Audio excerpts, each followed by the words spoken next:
नमस्कार दोस्तों, मैं प्रवीण कुमार हिस्ट्री ऑफ पेरियार से। आज मैं अपने सभी साथियों को आर्यों के जन्म के बारे में बताऊंगा।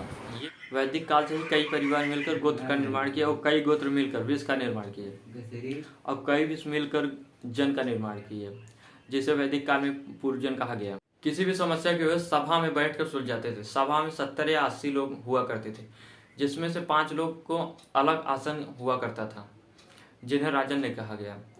इनके पास या तो उच्च उच्च उच्च उम्र के हुआ करते थे या तो उनके पास अधिक भेड़ बकरी घोड़े आदि हुआ करते थे, और सभी लोग विष हुआ करते थे।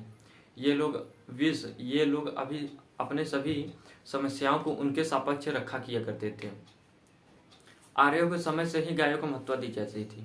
जन के लोग आर्यों के गायों को एक दूसरे के गायों को भगा ले जाते थे, जिसमें से आर्यों और जनों के बीच अक्सर लड़ाई या युद्ध हुआ करती थी। आर्यों के जन में एक राजा चुना जाता है जो उनके युद्ध को विजय बनाता था तथा उनके कबीले की सभी संपत्तियों की रक्षा करता था। आर्य लोग पहले से ही प्रार्थना किया करते थे, बाद में यज्ञ करने लगे। यज्ञ और प्रार्थना कराने का काम पुरोहित का था, जिसमें सभी सामूहिक यज्ञ व प्रार्थना किया करते थे, जिसमें महिलाएं भी शामिल हुआ करती थी और इनमें भेंट व चढ़ावे भी दिया जाते थे। आर्यों के सबसे प्रिय देवता इंद्र थे। यज्ञ के समय ब्राह्मण मंत्र उच्चारण किया करते थे तथा आग में घी डाला किया करते थे। यह मंत्र संस्कृत में हुआ करते थे तथा ये ऋग्वेद में लिखा गया है। सर्वप्रथम ये मंत्र लिखा नहीं गया था और इसे उच्चारण करके याद किया करते थे तथा इन्हें उच्चारण करके सिखाया जाता था तथा बाद में इसे ऋग्वेद में लिखा गया। 4 वेद हुआ करते हैं, ऋग्वेद, सामवेद, अथर्ववेद और यजुर्वेद, जिसमें देवों की प्रार्थना की जाती है जिससे अच्छी बारिश हो, अच्छे धूप निकले तथा अच्छे फल हो।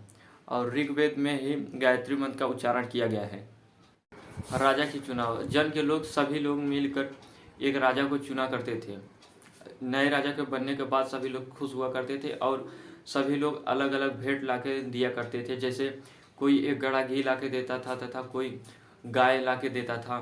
सभी लोग लाके देते थे तथा उन्हें कबीले के सभी सदस्यों को राजा भेंट कर दिया करते थे, जिसके पास जो जो आवश्यकता होती थी।